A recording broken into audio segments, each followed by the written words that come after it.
Als filosoof heb ik de voorbije jaren vooral doorgebracht in het gezelschap van denkers die al lang dood zijn. In stilte, lezend. Maar nu wil ik de wereld ontdekken door mensen te ontmoeten die mij inspireren.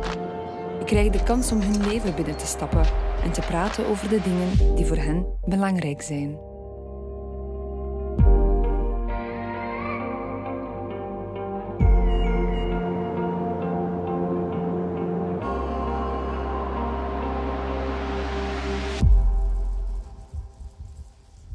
Alexander Stoddart is me, I suppose. And who am I?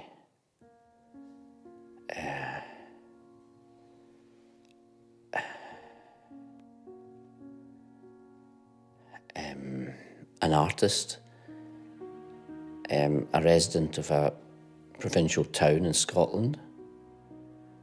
I make statues, and then sometimes I write music.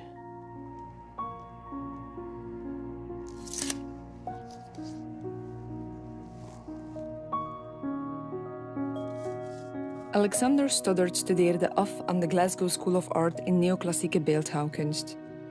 De Britse koningin stelde hem in 2008 zelfs aan als hofbeeldhouwer.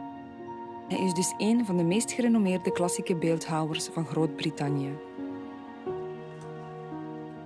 I believe in peace and happiness, cozy, homely life, and a sharing of yourself with your fellow man and woman. Ik mag hem opzoeken in zijn ouderlijk huis in Paisley, vlakbij Glasgow, waar hij sinds zijn scheiding alleen woont. Hello, Alicja. Hello. How are you? Nice to meet you. Welcome to the house. Thank you, thank Come in, you. come in. So, this is a Victorian house. This is my parents' house, you see. Since the age of 10. Before that, I was in another place. You must be so This is connected where with yes, it. my culture was born here. And I'm very lucky to have this.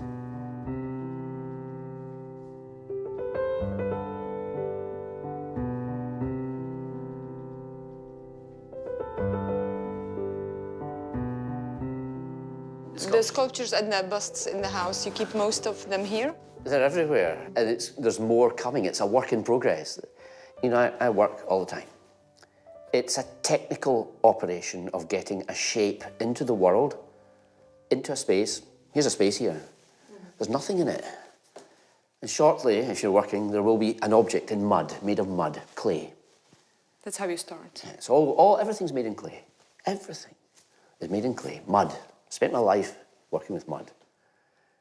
Now, you have to approach this with a kind of industrious reverence. Get on with the job. You know, don't take a break. Don't read the newspapers. And there's very little sitting like this. Contemplation, you know. There is a chair at the studio that you'll see, but it's very seldom sat upon. It's a very strange thing that when people come to the studio, they instantly look at the chair. It's a rubbish chair. And they'll say, oh, that's a wonderful chair. And they think of the artist, that the artist is somebody who sits in his studio in front of his work and looks at it in comfort and relaxation. But they don't realise that the artist is really a frantic maniac, literally running from one end of the studio to the other, because if he's a sculptor, because he has to do so much work in 3 dimensions, and that clock, that annoying clock, is ticking away, and he knows he's getting older, and his bones are getting sorer, and the arthritis is getting worse and worse, so he's got to keep moving.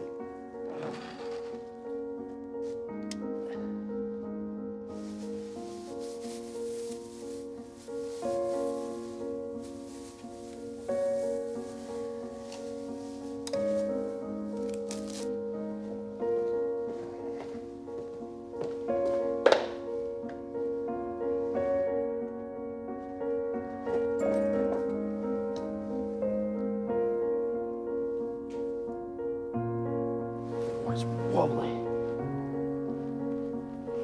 Annoying.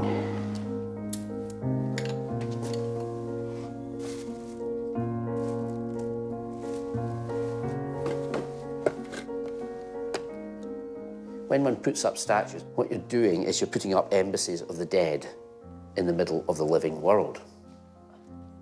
The fundamental difference between busts and statues is you are allowed and you ought to make busts of living people, but you're not allowed to make statues of living people. There is nothing worse than the erection of a statue in a person's time. It's shocking, tin pot, dictatorial. You see... Dictatorial? Yes, dictators put up statues of themselves, yes. You see. You should never see your own statue, and you should absolutely never unveil it. And why is a bust so different then? Because it's a document. You know, these people, these three men in the corner there, sat for me to be recorded. It was my intention, my request. If somebody says, I'd like you to do a bust of me, then I'll say, that's no problem at all. But it's not going to stand in the middle of Edinburgh in deathless bronze while he's alive. In this country, whenever somebody dies, somebody famous, usually on the media, I duck down below the parapet, because before the stiff is even cold, there's a call for a statue of the subject. And I say, wait, wait. Okay, you wait, you deny such a commission if somebody asks you to make a statue, but your colleagues that are sculptors, do they make it? Well, I don't have colleagues really, but sculptors, you see, every sculptor wants the other sculptor dead, more or less, because there's so little work. So we're scrambling over each other to get anything. So I stand back. I don't like that at all.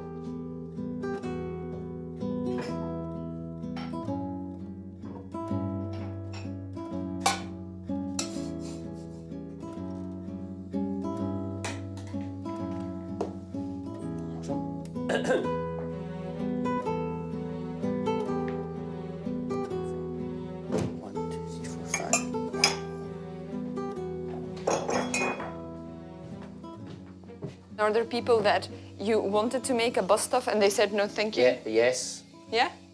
Interesting. You'll find that the people that are most powerful are the ones that are most anxious about having a bust made. Really? It's the modest, quiet people that are quite happy with a bust. They say, oh, but I'm not important enough to have a bust made.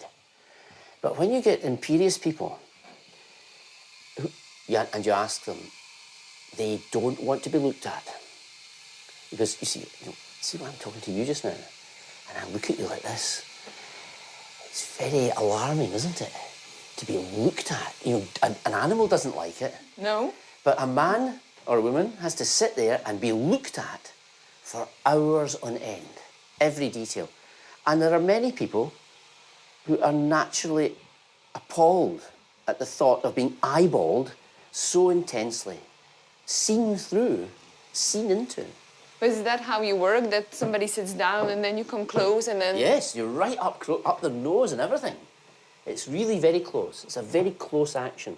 The clay model's here, the sitter's here, and I'm here. And then I say, turn your head that way, and you go like that. And I turn and go like this. It's very, very clear. I've got double glasses on because to get right in there. And some people just cannot tolerate the idea of being looked at so closely. Or the presence. I don't know. Maybe that's... It's just they get shirty. They look at you like this. So our animal nature Animal comes... nature doesn't... Yes, yeah. But the nice, wee, quiet people, the gentle ones, they're quite happy. Just sit there, take it on board. It's very, very different. I'll just get some milk.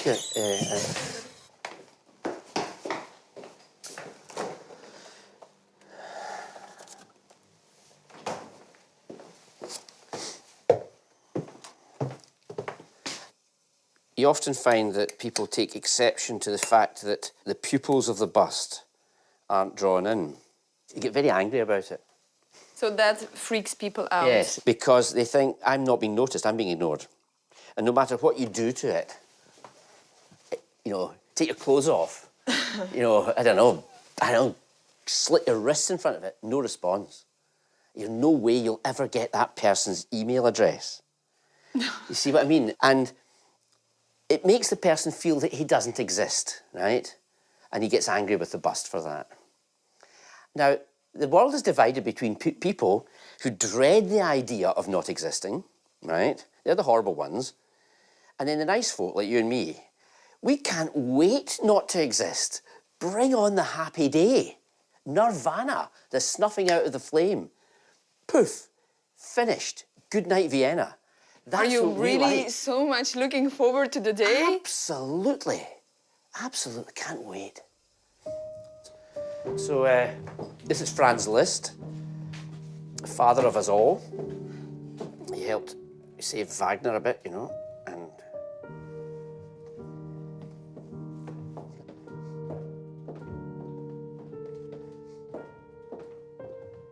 This is the old drawing room.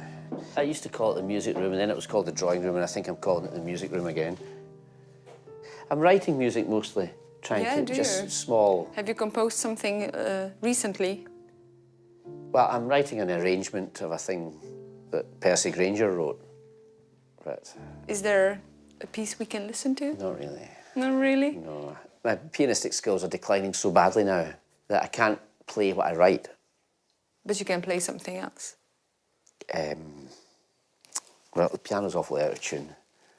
I'll You show will you another forgive piano. that? I'll show you another piano. This old piano here. Oh, and is this one out of tune as well? Yes, they're all out of tune, safely out of tune. This was an old Rittmüller that I got for my 18th birthday. My parents bought me. Oh, you got it from your 18th birthday. It's got a nice Jugendstil case on it. See that? See that nice detail there? Kind of Jugendstil. You know, Art Nouveau from the continent. So it's an old war horse. It's a Rittmüller.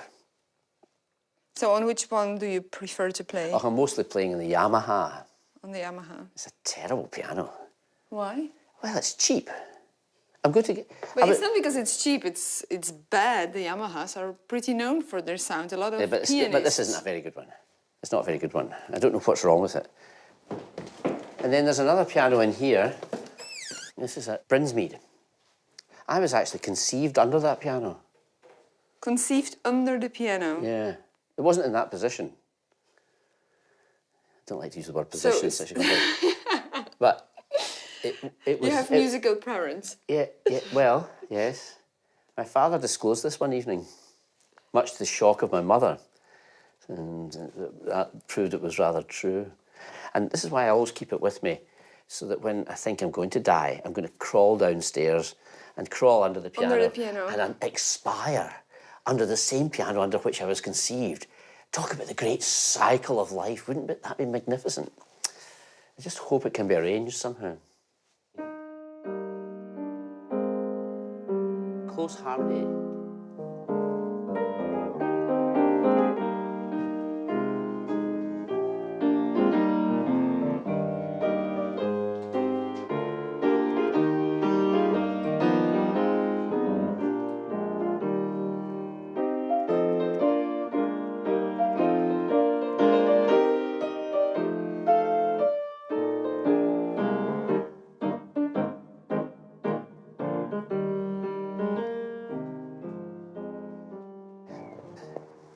This is where I was brought up, in this street. You know, my earliest memories. This was my world. It's deep suburbia. So this was the old street. And this is where the first aesthetic experiences occurred for me. This was my house here. See the semi-detached one there? Number 23. And the window above it was my bedroom. And it was on that wall, it's a different wall now, that I had really my first aesthetic declaration as a boy of about 5 or something. This is the west of Scotland, of course, so there's tremendous sectarianism, you know, Protestant, Catholic, Yes. head to head. And there was a boy that lived up the road, up there, called John Coulter. And he asked me one day if I was a Protestant or a Catholic, and I didn't know. So I went into my mother and I said, "Mummy, am I a Protestant or a Catholic?" And she said, "You're a Protestant, dear." You know, just like that. "You're a Protestant, dear." And I thought how disappointing that was. Because your friend was a Catholic? No, I didn't know what he was. You didn't ask? I just didn't like the sound of the word Protestant. Oh, why not? Because protest. No, it just sounded horrible. And Catholic? It sounded lovely. Oh, yeah. Catholic sounded starry and spangly and romantic. Romantic Catholic. music, comic, heroic, tragic, Catholic. And then I knew that there was Roman attached to it somehow. So Roman Catholic, such glamour. So I was very disappointed with this, so I got my sword out and stood on that wall there and shouted to the street, which was now empty because John Coulter had disappeared. And I shouted to the street, I am a Roman Catholic. I wasn't. I never would be. So that was the first aesthetic decision I made. The aesthetic standoff between the word, the sound of the word, Protestant, and the sound of the word Catholic.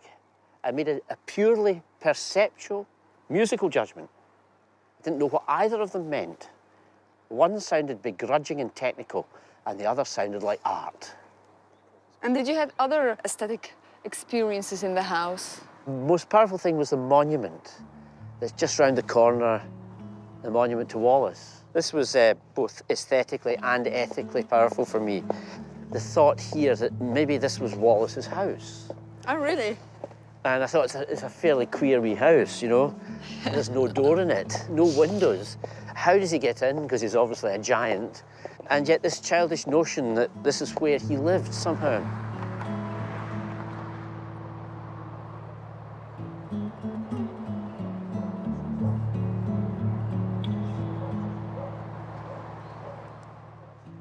And as a boy of 5, you were standing here and admiring all those little details. And I used to try to get my head into the helmet. Really? It's terribly uncomfortable, it still is. Things haven't improved. Yeah, I used to try to do this. But I see exactly what the designers have done here, you see? They've put the helmet of the hero, and you look at it and you say, where is he? Not here. Not here. Yes. But here. Not here, but here. And this strange confusion of present and absent, I think is really what first gave me the great charm of the monument. So when the face is not there, a detail like this causes the young, poetically driven child to enter into a frenzy of imagination. What was he like? What was it? What did he look like? And I think this is a touch of genius in this monument. And when did you realize that sculpting is something for you and that this is the way and the path you will follow? Well, that took a long time. It was from this house here that every summer we used to leave to go into the very north of Scotland, and we'd pass by various monuments on the way. Generally speaking, war memorials for the First World War. And all the soldiers standing there with their guns at the side of the road. And every time we'd go past each year, they would be standing there still, not moved on, constantly in watch, all the time, all constantly, perpetually. Year after year. Year after year. You drive up, there he is, still there. And I think it's the idea of their constancy. They're never being asleep. They wait up for us, no matter how truant we might be, they're always there. So I suppose that's where I got the notion first of the aesthetic and the ethical power of the monument coming together. So because aesthetics and ethics are together, that's why you wanted to do this. So was it a kind of vocation? Yes, perhaps. I wanted to do it because in the end, I mean, you want to do the right thing. You want to try to be good. You want to try to do something that's worthy and noble and of which you won't be ashamed at the end. Trying to apply yourself to making monuments to dead people, saying thank you for what they've helped with. Yes. Or something like that.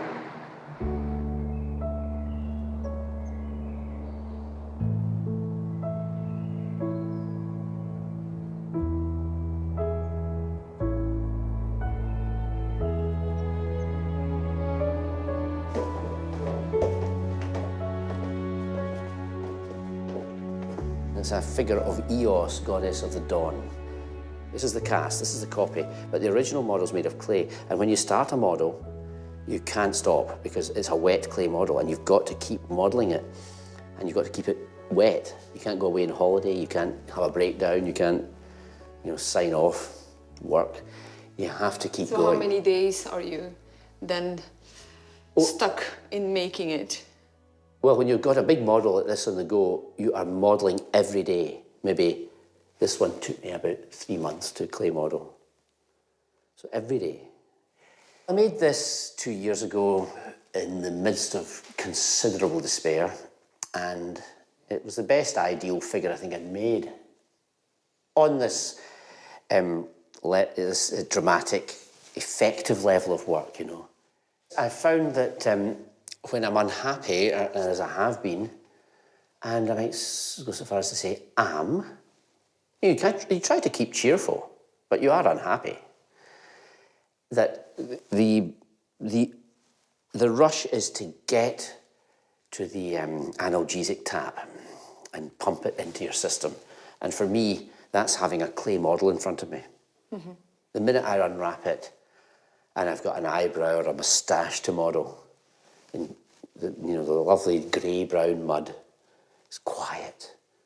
It does exactly what you say. It doesn't fight you, and it doesn't need any kind of, you know what I mean.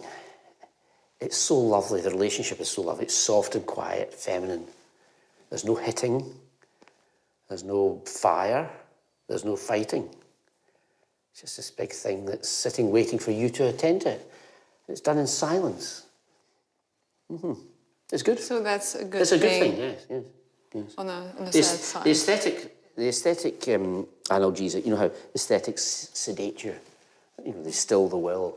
And I've never had it proven more than in recent times just how effective a painkiller art can be.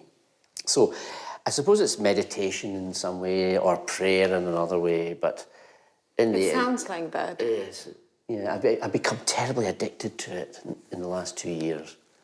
A serious art production addiction.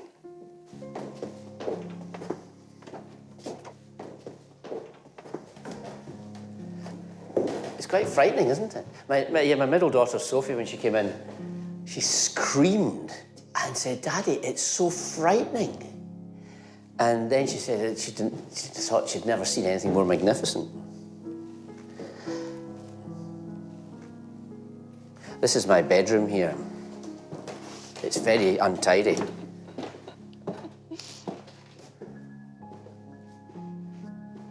you want to see me lying on my bed? This will just give you a rough idea of what I look like. Right. Because you insist. That's what I look like when I sleep. You sleep with your eyes open? Like a vampire. Yeah, that's more like it. That's now I believe you.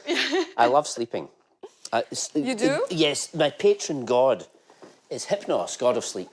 So I've got a bust, a little figure of him here.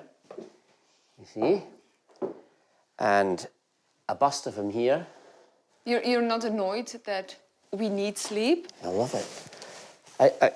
I didn't used to sleep very well, and then I read about it, and I discovered that all the cleverest people in the world have been long and deep sleepers. Kant, Montaigne, Voltaire, they were all long and deep sleepers. And I thought, I'm going to have to be that as well then. And it solved my insomnia overnight through sheer vanity. Wonderful. So, I mean, I should make money out of that. But it's very hard to get people to get over their sleeplessness. And then Did I see Hitler? Sorry. I'm just reading the most recent biography of him. You're reading Hitler just before falling in fast sleep. It's actually a very good biography. It's a new one. What's his name again? Volker Ulrich. Isn't that absolutely a vision of hell? Look at that. Look at that. Just, it's unscrupulous optimism. Look at his face. Yeah. This is what we're encouraged to be like nowadays in culture. I just see this as a triumph of the will, the triumph of nature. There's no art here. This is the land of Schubert and Beethoven, the land of Immanuel Kant. And yet this can happen. But you see, when Hitler's standing here, receiving this, he's looking like this.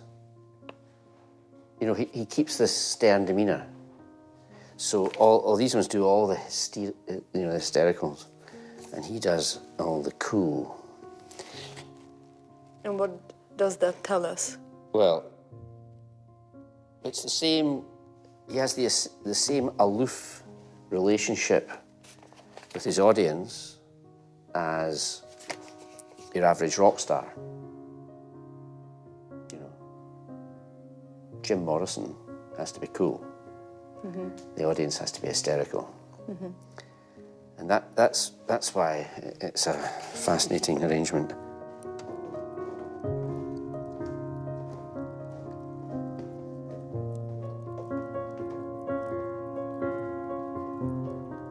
Hitler himself is so important because he is an apogee of evil. The distinction between badness and evil is simply this, that badness always shows itself. It's clear. Evil, however, hides behind the form of the good. That's what makes it so frightening, so scary. So we think, for instance, of Disney's film Snow White and the Seven Dwarfs. Now, the evil queen is much more frightening at the beginning of the film. Mirror, mirror on the wall, tell me who's the fairest of them all. Much more frightening then than she is at the end when she turns into an old witch and gives the apple over. And the reason for this is that at the end, she has the form of her badness. But at the beginning, her badness is concealed by her great beauty.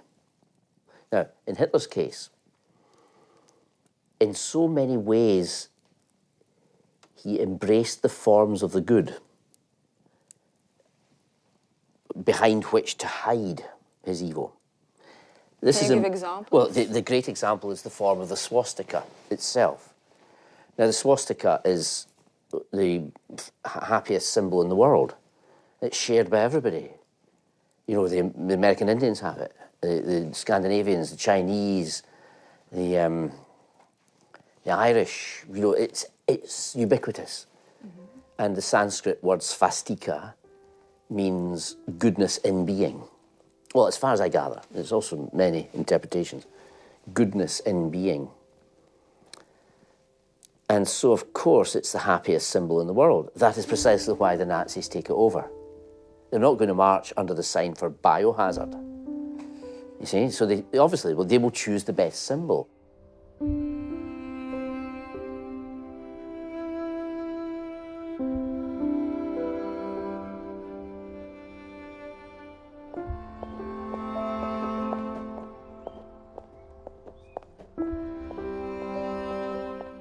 My life is the house and the studio, house and studio.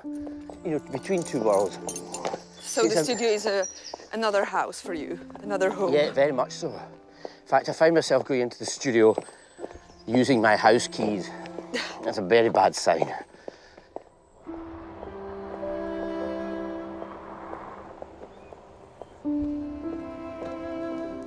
And this is all Paisley University? No, it's the University of the West of Scotland. This is the central campus, Paisley.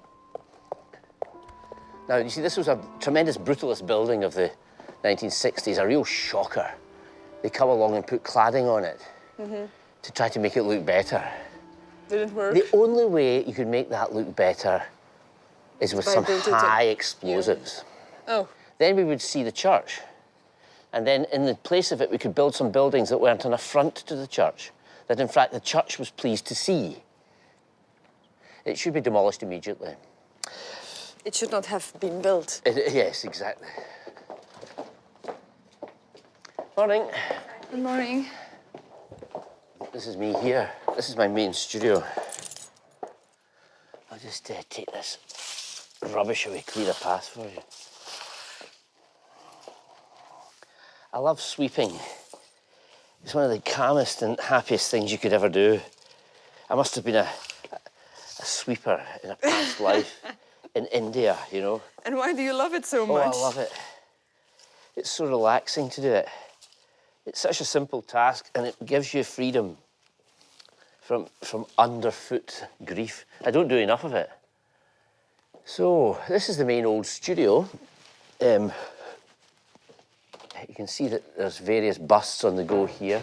Yes. And, so I recognize from the house already. Yes, so some you have recasts, yes. some copies. This one here, of course, is in the house. Yes. This is a copy that's going to America. See how small it looks compared with the house?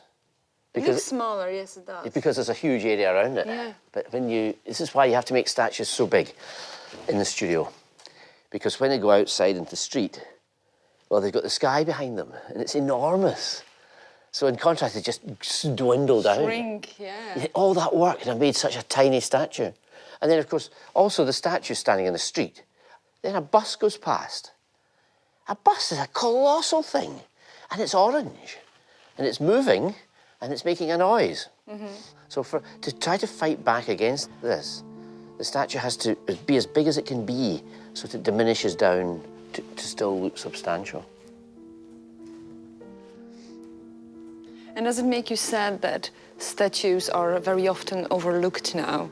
Yes, well, in a way, but I like when my statues are ignored. You see people walking along, paying no attention to it. And then you notice that it's sitting there, paying no attention to them. So they mutually ignore one another. And in this day of universal agglutinative, group hugs, high fives, give me your email, can I have your text number? This is rather a nice break from all that, a sort of decency of distance. They're not saying hello to it all the time, so I quite like it.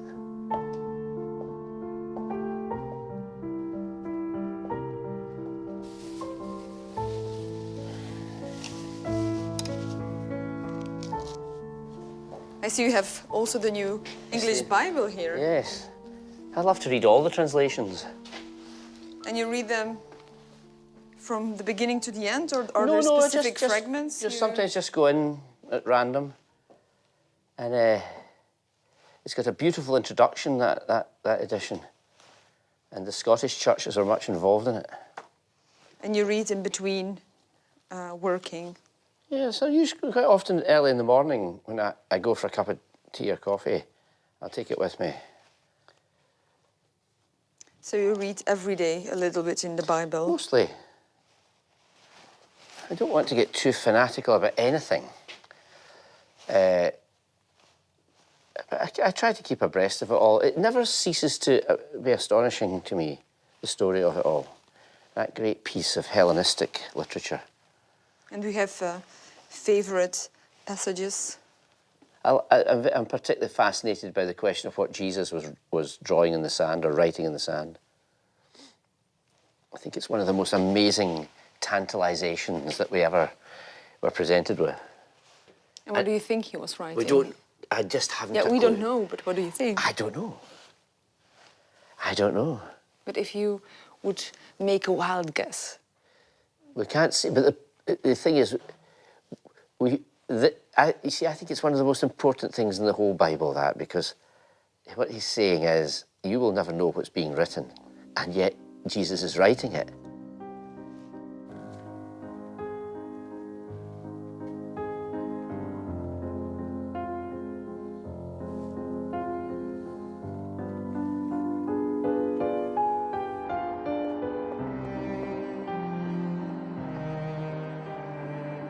This is the biggest nonconformist church built as such in Europe. All bigger churches are pre-Reformation.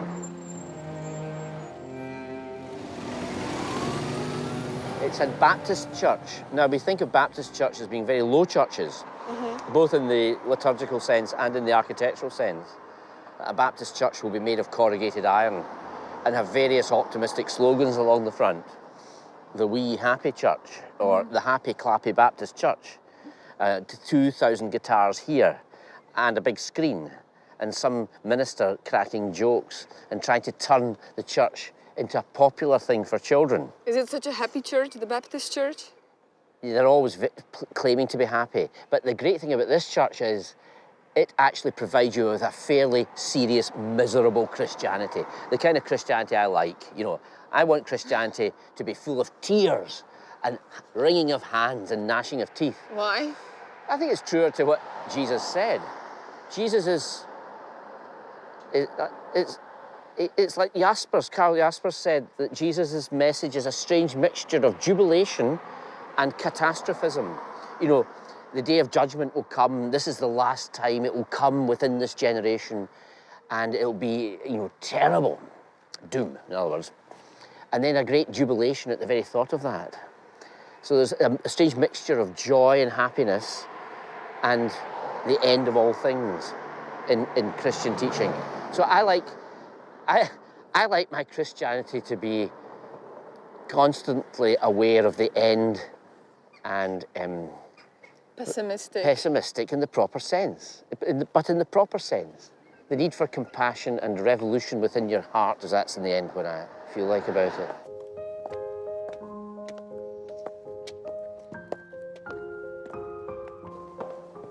Hello, Roger. Andy. Nice to see you. Are you all right? This is the team from Belgium. Hello. Hello. It's Alicia. So, there we are.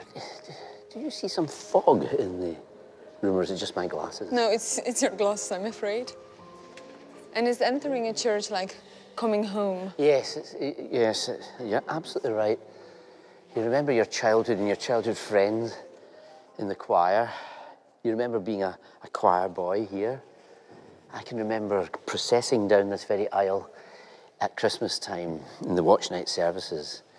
The choir master was a Mr. Kerr, and he taught us how to amble so that we weren't walking down in time, the choir boys, and singing. We weren't going, once in Roy. We're not marching, but singing in perfect rhythm, but ambling like this, walking out of time with the music, ambling. We had to sort of walk like this. And how old were you?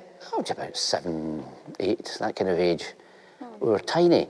We wore the full gowns, you know, but the ambling was lovely.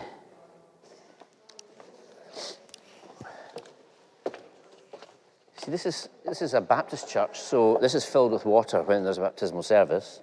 And the water, because it's gone through Victorian pipes, is all brown, like the water of the River Jordan itself in a sepia photograph of the Holy Lands, you see. So the minister, dressed in a cassock under which he has rubber waders up to his chest, walks down into the baptistry, and from such deep water reads from the Bible. And then at a certain moment, the first candidate will come down the steps and then comes to the minister, who then takes her like this and says, in the name of the Father, the Son, and the Holy Spirit, I baptize thee, and down, straight down, right underneath the water's surface, and then back up. The girl is streaming with water, her hair all down, the fabric now clinging tightly to the body, and then up she goes away to get dried. And then the next one comes in. I can remember 4 people being baptised on the trot in one service. I was a choir boy sitting just in there. So it's all very moving and terrifying to see. Terrifying. In a way, it's, well, you know, it's that terribilità that the Italians would talk about. Something, to use a terrible word, awesome. And at what age were you baptized? I never was baptised. You were never baptized? The Baptist Church has baptisms when children become... for adults. Or for adults, yes. And generally speaking, you have to believe, you have to have done it of your own volition. Believers baptized. Yes, exactly. You don't... You're just a baby. Yeah. And by the time it was coming for me, I was reading Jean-Paul Sartre and thinking about Paris and thinking about the demi-monde and the idea of being an artist with a bottle of white wine and lots of naked ladies lying about. I wanted to be an atheist, communist, a bohemian. Okay, that's not a problem to be baptized. Uncool to be baptized if you're going to be hanging out in the left bank. But now the church is very important to you, so maybe you now want to be baptized? Yes, or on a later it's crossed my age? mind for some years now. Within the last 10 years, I've been thinking about whether I would actually come to that position. And it may be sooner than later, actually. I'd like to do it before this church finally gets closed and is turned into a discotheque.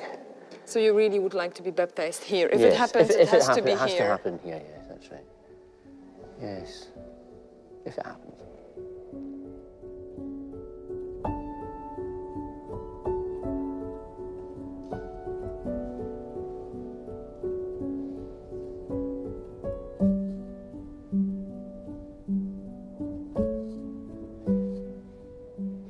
you want to come and say hello to my mum?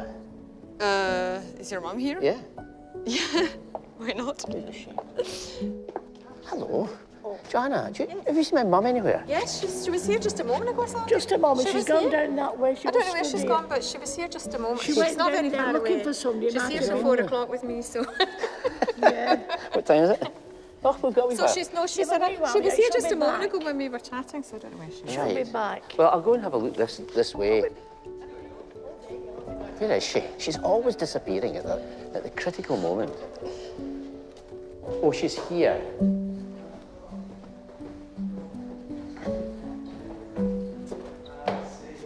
Hello. Do you want to say hello? Sorry. Oh, surely. Yes, this is my mum. Nice to meet you. This is Alicia. This is Alicia. This is Isabel Stoddart. It's so nice to see you. Nice to Welcome meet the you. church. Thank you so much. Yes. Sandy was just explaining me about his baptism that never took place. Yes, I never was baptised. No, you weren't baptised, As but you've been associated with this church since you were 2. 2, yes. We came here in 1961 as a family. And although he doesn't attend church regularly, he's very well read in the New Testament, and he's interested in the Christian dogma as a way for life. I think I can say, Sandy. I think that's a kind of understatement, Mum. It's become a final obsession. Yes, and of course, a lot of your commissions have been religious Yes, works. yes. Yes.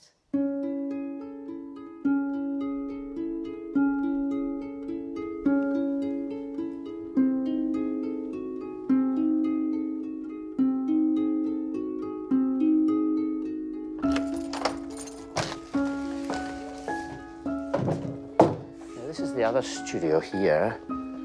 We'll just leave the lights off. Sometimes when it's duller, the sculpture looks more vivid. Oh, really? So,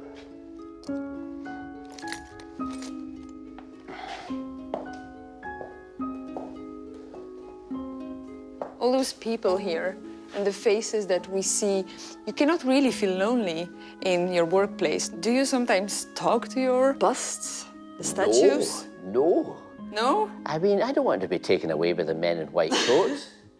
You're a man in a white I coat. know, but I'm on the sane side of the equation. No, you would never be seen dead talking to a big lump of plaster.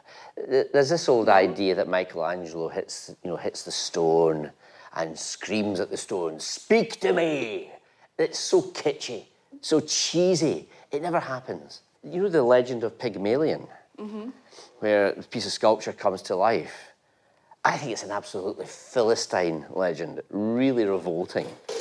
That, suddenly the statue comes to life, and that's better. It's a happy ending. That'd be a disaster. So What that you're trying wouldn't to be do, really- what you're trying to do is make the model turn to death. Get the model, the girl, to look like a proper statue. But the Pygmalion myth has the proper statue turning into a real girl. Well, that's a denial of art. I think it's dreadful. That's my father. That's your father. That was when he was quite a bit younger. Now he's very much more declined. He's much older. That was done about 20 years ago. And have you a bust of your mother? Yes. She wasn't very pleased about it. And will you make a bust of I love yourself? it. I love the bust of my mother. Yeah, do She you? was very angry. Why? She didn't like it. Didn't like it. She didn't recognize herself. She didn't recognise herself, or maybe she did. I don't know, but she just cannot talk about it. This is. Will you make one day a bust of yourself? I suppose so. I used to do nothing but make a bust of myself. Really? Yes, when I was young and very proud. Do you still have them? Yeah, but they're not for viewing. Not for viewing? No, hidden. And why? It's because they're so awful. They're terrible looking. So eventually when I'm old, I'll make a bust of myself. Maybe that could be tomorrow because I'm feeling kind of old now. Yeah, well, how will you know this is the time to make it? I don't know. I suppose when, it's a funny thing, you will make a self-portrait when you're young and proud, And then you will desist from making a self-portrait because you're still quite young and proud. It's to do with the idea that you will do a thing and then you won't do a thing according to a great intention. And then it comes to a point where that intentionality lifts off your shoulders and you don't care anymore. And it's at that point that maybe the last self-portrait will occur. Or maybe it won't occur.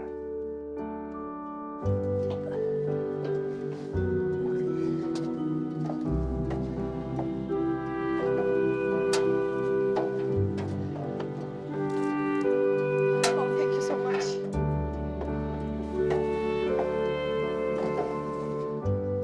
Here we are, the central belt of Scotland.